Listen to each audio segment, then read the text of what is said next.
Hello there, good morning. Welcome back to Morning at NTV. My name is Malaki Vilodera. Now today that's the big conversation, gender-based violence, domestic violence. That's the conversation today. Andrew Chamagero was speaking to a survivor, her just giving us her experiences, and of course now on solutions we'll be trying to see how do we fight this vice, how do we find solutions to tackle this particular issue. Now in studios to talk about that is Madam Carol Idembe. She is an ACFOD member, and ACFOD stands for Action for Development. She's also a lawyer here in the country. Welcome to the show. Thank you very much. Let's start with defining gender-based violence, because once we speak of gender-based violence, people say, is it the same with domestic violence? So help us understand that first. Gender-based violence is broader, and it takes on many forms. It takes on economic violence, it takes on physical violence, sexual violence, spiritual violence. Spiritual? Yes. You can use the holy book with the Quran or Bible to actually torment. You look for the verses which will torment that person.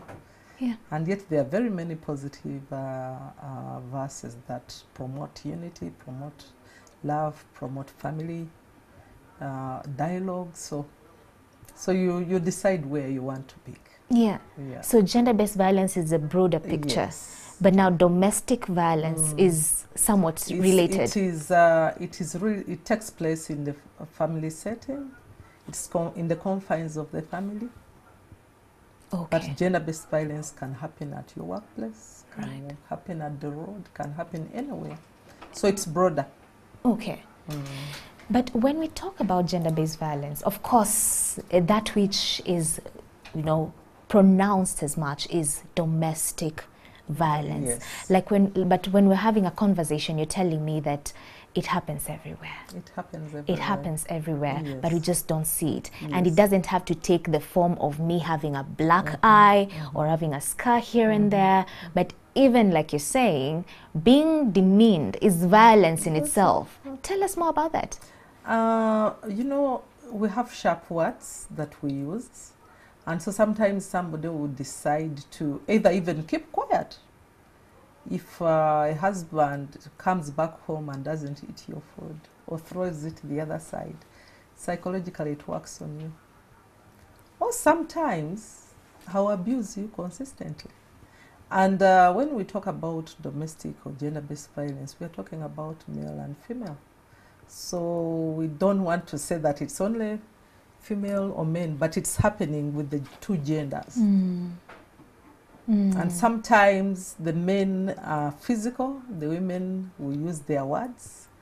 I remember about 3-4 years ago in Bugiri district, one of the survivors of domestic, anyway, she passed on, unfortunately. But when they had an exchange of words with the husband, she told the husband, do you have the capacity to produce a handsome boy like this? And the man said, what do you mean? He said, you're not the father of this child. And so what the man did was to go, he drank, he came back when he had bought his panga, hid it somewhere, and when they were asleep,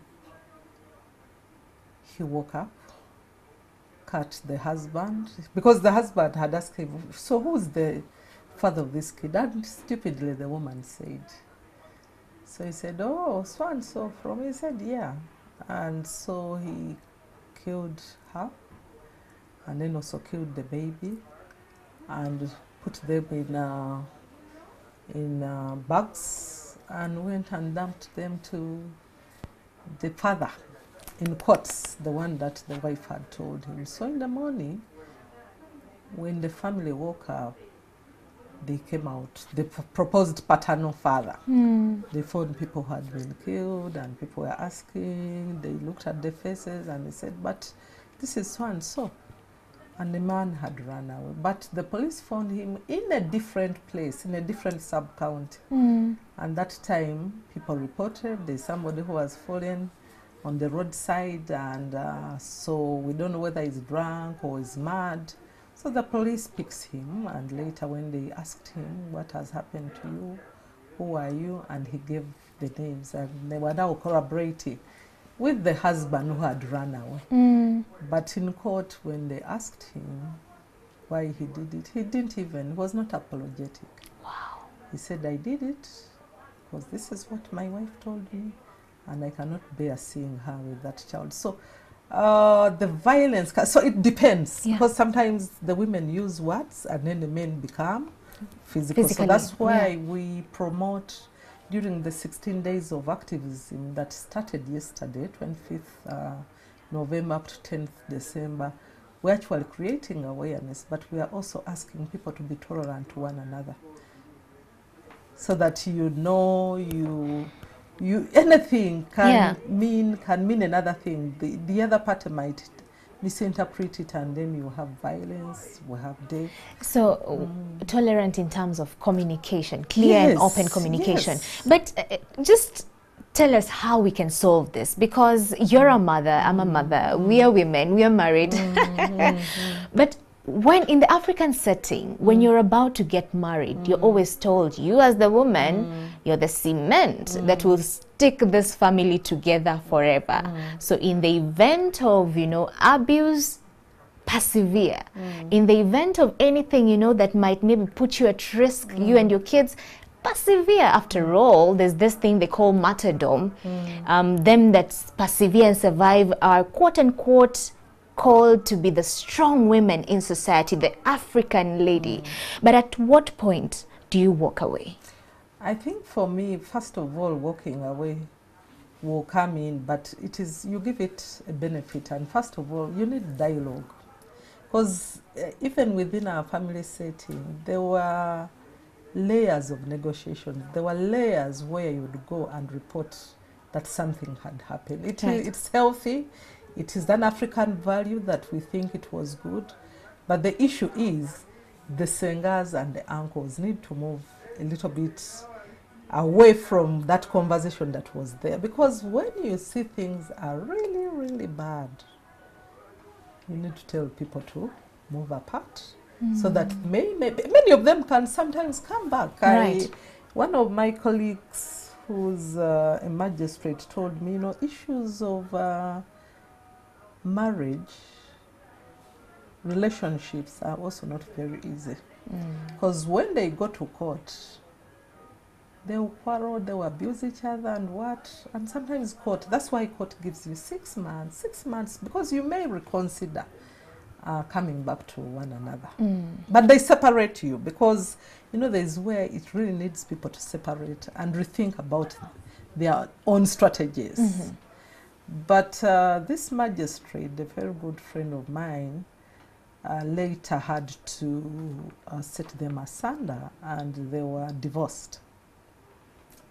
And after 3 years, he finds the same 2 people who he had separated. They were hand in hand near KPC, and the wife was now expecting. And so when he looked at them, he was like, but these are the people who divorced. And so he greeted them, and they abused him. Wow. They said it's him who actually had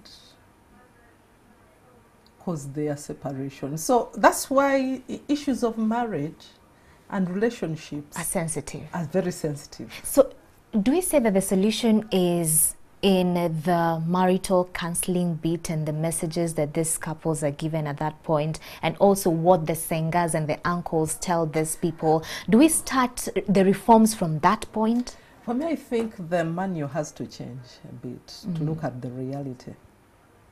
Because there's room for forgiveness, but there's also room to move on. And say, this one I think has crossed the red line. I need to move on with my life. That is better, because then it will be able to save you the hassle of dying into that. It can happen to a man, it can happen to a woman. But we need to, what is the cutoff point where you realize I cannot bear it? Right. I need to move on with my life. However, we have also good testimonies of people who have reconciled. So that's why the issue of a man and a woman, you cannot have all the answers. Yeah. But the issue is to help them to be able to evaluate and navigate and dialogue. Some of them have realized, I have known of people who have had a turnaround and said, I think I've taken a wrong direction. Right. I need to cut off the wrong friends, Right. the wrong relationships. I need to start again. I need to start again. Yes. Okay, and you're a lawyer.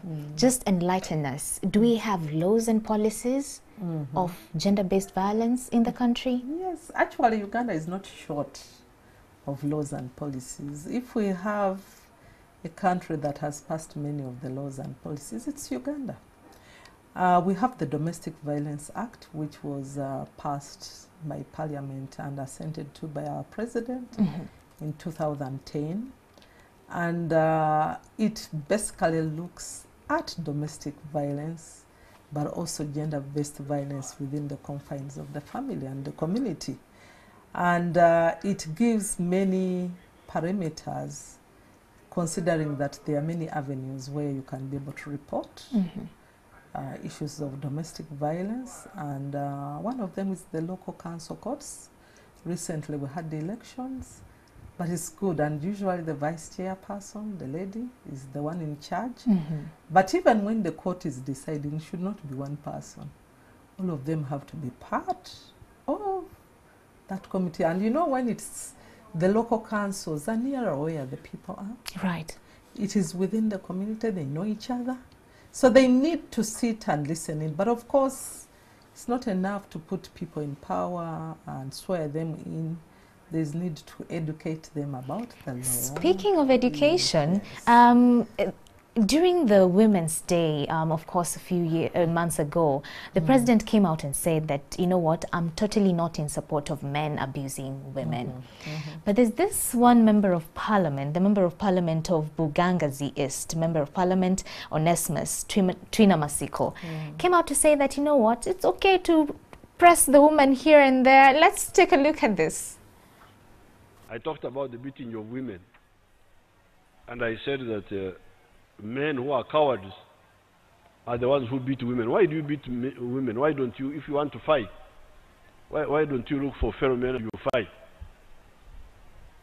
It is, they call it in English, being a bully. Being a bully. Why do you beat someone? As a man, you need to discipline your wife. You need to, you know, touch her a bit, and you tackle her and you beat her somehow, you know, to really streamline her, to enable her really get on the line. I will detest all forms of violence against women.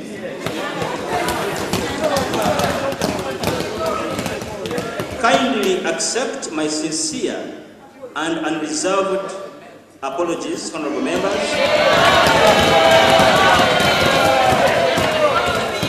and the general public, and more particularly the women. The beating I meant wasn't the normal beating, but another type.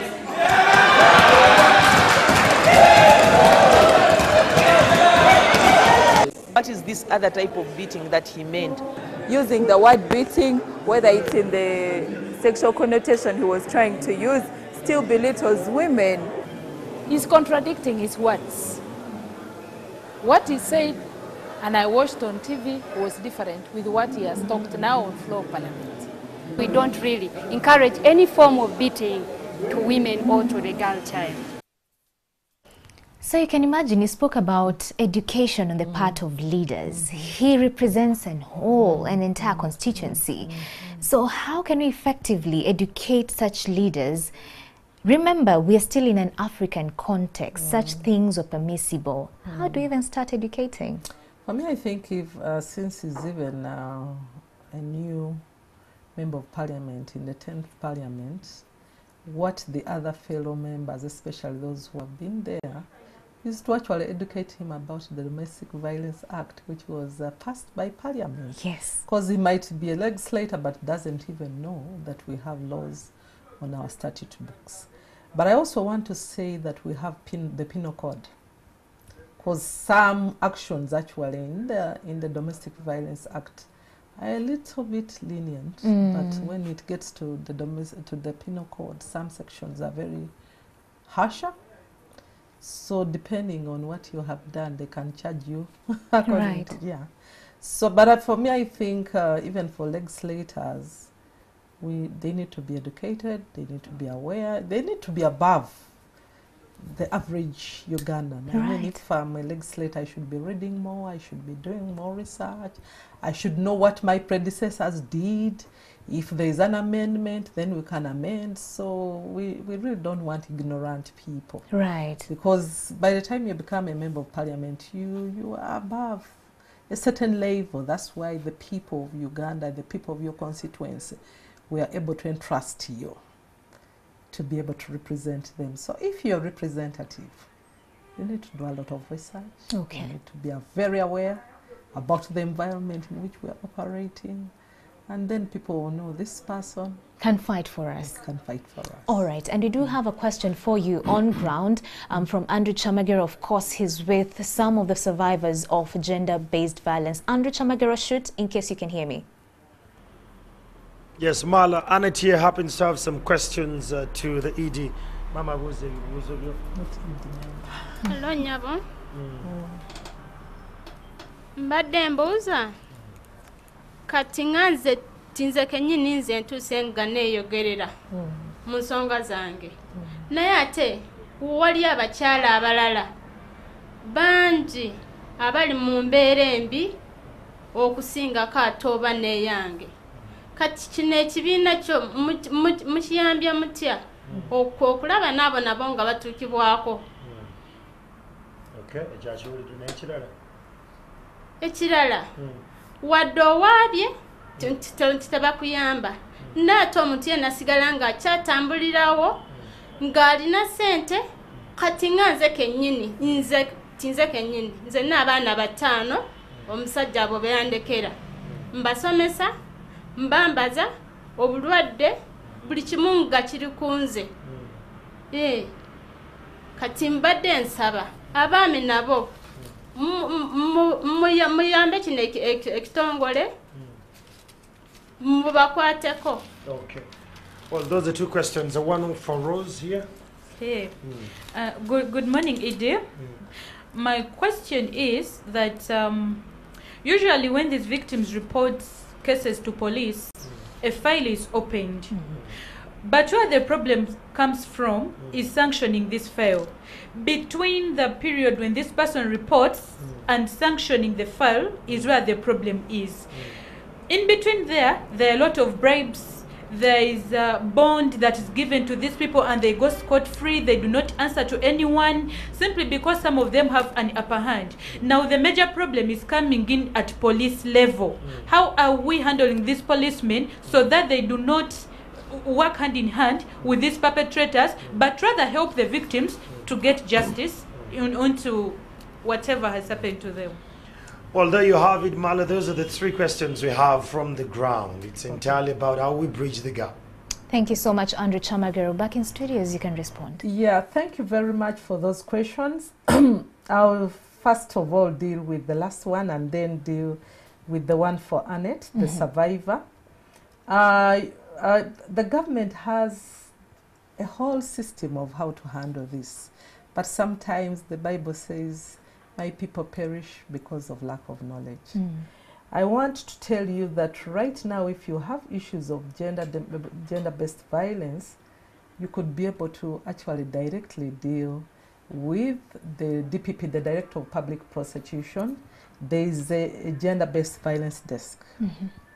The police also has the gender-based violence desk.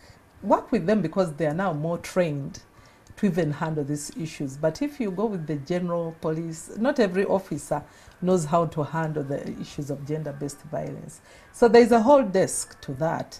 And I want also to uphold the judiciary, because recently the Chief Justice put there the the sessions for the gender-based violence, because there has been a lot of backlog of cases of gender-based violence. So these are new developments. The institutions of government are coming out to be able to deal with the challenges that have been there. I want to say that we may not deal with all of them, but let's use these news channels. You could be able to get in touch with the DPP. How is that? Because he's in charge of the prosecution of this country. And no case goes without it being sanctioned by his office as the state attorney. So it is better to deal with this desk. It is a new development, it's a new structure to be able to deal with these issues. How do we access this desk? Where do they sit? They usually sit in every district. You find them. Where there is a court, you will always find the office of the district state attorney. Okay. So you look out for that office to see where is the gender-based violence desk, so that, because they are now more specialized, other than dealing with all the issues, but they are now more specialized. Okay. For Annette, there are a number of how do we help these women, and she has 5 children, but you are my hero today, Annette. I want to say that when the Domestic Violence Act came up with different avenues, of course, the LC one deals with that, but I talked about the antidote of training them. Okay. The police now has the gender-based violence desk, so please look out for that desk. And even the magistrate courts, you can be able to take your case to the magistrate courts, especially on issues also of custody. Custody? Custody, because the battles start there. The man will say, these are my children. All right. But the law says the children belong to the husband and wife. And the court will decide, even if you say you're the man, but once the children, we have the welfare principle, where if the child says, I want to go with mommy, the court will grant the custody to the mother, but they are visitation rights. You have a right to look to see to visit your child. Right. But there are also parameters within the Domestic Violence Act where you won't just walk in. Okay. There are parameters, because you may become very violent. So all those sections in the law. We have the legal aid organizations that provide free legal aid. I remember there's FIDA. I once was the director there. So you could look out where FIDA offices are, Uganda Christian Lawyers Fraternity. I'm also a member there. We have also the legal aid project of Law Society. So there are a number of those. Uganet also has legal aid. So you could be able to look out, because specifically they have specialized in dealing in all these issues. All right. But even when you come to the legal aid, we use mediation. You know, issues of relationship, you'd really want to mediate first. The courts are the last resolutions, really. Really? Because you want to mediate and listen. You want to talk through these issues with the man, with the woman, even with the children. And who is the best person to actually act as a mediator? Usually those lawyers mediate. All right. They mediate. And sometimes you would see people say, okay, we'll work through this, we work through this. And they're even counselors. Yeah. Because even when you walk in, there are times when you really need to send this couple or to these children with their parents, because sometimes it's violence against children, against their parents. Right. So because we also have children who are violent against the law. They're against the law. They are wayward and what. So you'd want to send this client, the perpetrator and the survivor, to a counselor first of all to deal with these issues before it goes to the courts. Yes, okay. Yeah. And we're having this conversation and you're telling me this year's 16 days of activism will be under a theme, gender-based violence at the workplace. As you come to a close, tell us more about it, because we only think that it happens only in the home, but it happens actually in the workplace as well. So as we come to a close. Yeah, so the theme for this year is looking at the workplace, dealing with the gender-based violence at the workplace, sexual violence, because sometimes it is the person in power. Mm. We have many unemployed people in this country. And if it is a woman like me, if I look at a young man, I will say, okay, I'll give you a job. But the conditions is the carpet, whatever, you have to sleep with me. Or if it's a man, you insist, I'll give you a job, but the condition is the thigh power. Right. So that disempowers the young people, the junior people, the people who are helpless. And that has been used very much. Right. So how sometimes even when they are in the job, genuinely they have come on merit, you don't want to promote them, you look for all the excuses, you look for all the bad things so that you can fire them, and then you say, okay, then the person will come back and beg, oh please. And I think that avenue has also increased HIV AIDS. Right. Like, I mean, if you're going to sleep with everybody, you see, it is, I mean, for a country that received all the awards, we need to check ourselves. Right. So how do we become part of this particular activism session or period, 16 days? Ministry of Gender, officially it started yesterday. Okay. And we all operate under the Ministry of Gender. And it has organized the number of activities. Members have organized the number of activities, but the official launch is going to be on 5th November. And that will be at the National Theatre. 5th December? Yes. Okay. Yes. It has started, but the real launch by the Minister of Gender. So we really want all people of Kampala and other parts of this country to join us when we are launching it. And we are saying zero tolerance to gender-based violence at the workplace. All right. We need to protect our very own. I wouldn't really want any of my son or daughter to come back and tell me, Mommy, I got this job, but the demands are this. Those unqualified, whatever terms of the contract, they are bad. And I think I'm also urging people to come out and report these cases, because you've heard we have now a whole committee in Parliament looking at sexual violence in colleges, in universities, and it has shook the world.